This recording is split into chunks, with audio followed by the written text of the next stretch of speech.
this was, I guess, in 2015, and now we are in 2020, and then you had like two singles, as far as I can see, and not a whole album. What was, because you were busy to do other projects and things, that's why you didn't make it, or it was just like a conscious decision? Well, there were a couple of major factors. So I released the Ode to Heroes album in 2015, and then I started to write the music for the second album in 2017. In the meantime, I had started to tour very heavily with Antonio's band, and I was, kind of experiencing my life as a side woman, being on the road with a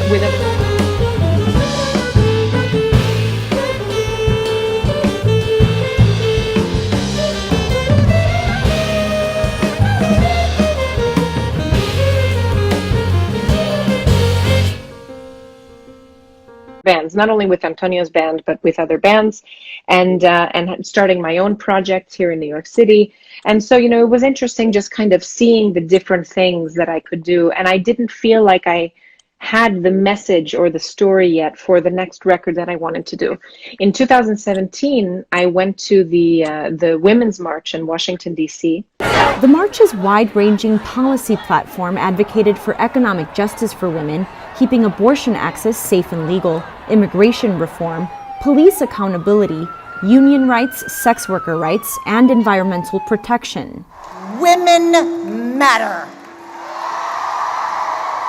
And we will not be shy about standing up to what matters to us. And here's what matters to me: that my daughter inherits a world where a healthy environment is a basic right for all of us. And it was a very, very powerful moment for me, for hundreds of thousands of other people as well, but for me in particular. And I came home and I wrote the first tune from the record, which was The Resistance, which is this track 2 on your own uterus, my man. I am woman, hear me roar. Rise up, rise up, so rise up, rise up, rise up. And I proceeded to write a few tunes after that without thinking that they were connected. And then after I was, 2 or 3 songs in, I realized that the connection was that they all had to do with women, with the lives of women, with women's empowerment, with the feelings, the emotions, the experiences that women have in the world. And so I saw this common thread. And one thing that I had always wanted to do was to talk about the women in my family who basically went cross-generationally, cross-culturally.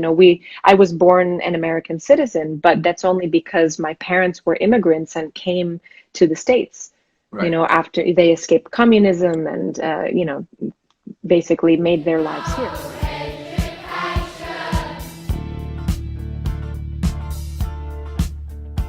So it was an interesting thing for me to take the stories of the women in my family and the generations of the women in my family and put that together in one song, Ona, and Ona in Croatian means she, the woman.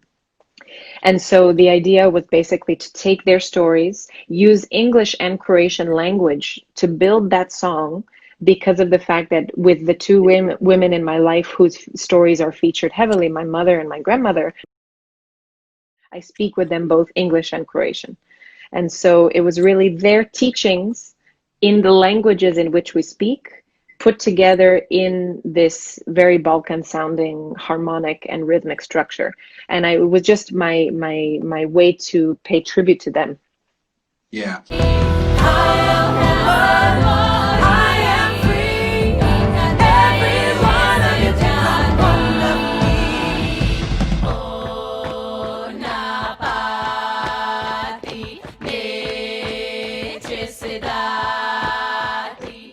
I didn't know the meaning of Ona, but when I listened the first track and I just got some sort of feelings, And then I've been just like, trying to understand what was this track and what are you saying about it, etc. And yeah, it's like as you explained, it just says itself. So it's the woman power and all the resistance. Actually, we can feel it from the music right away. And I learned that Ona, the album, is a personality of herself, and I just had to follow. I just had to follow the message. She was guiding me. I felt it.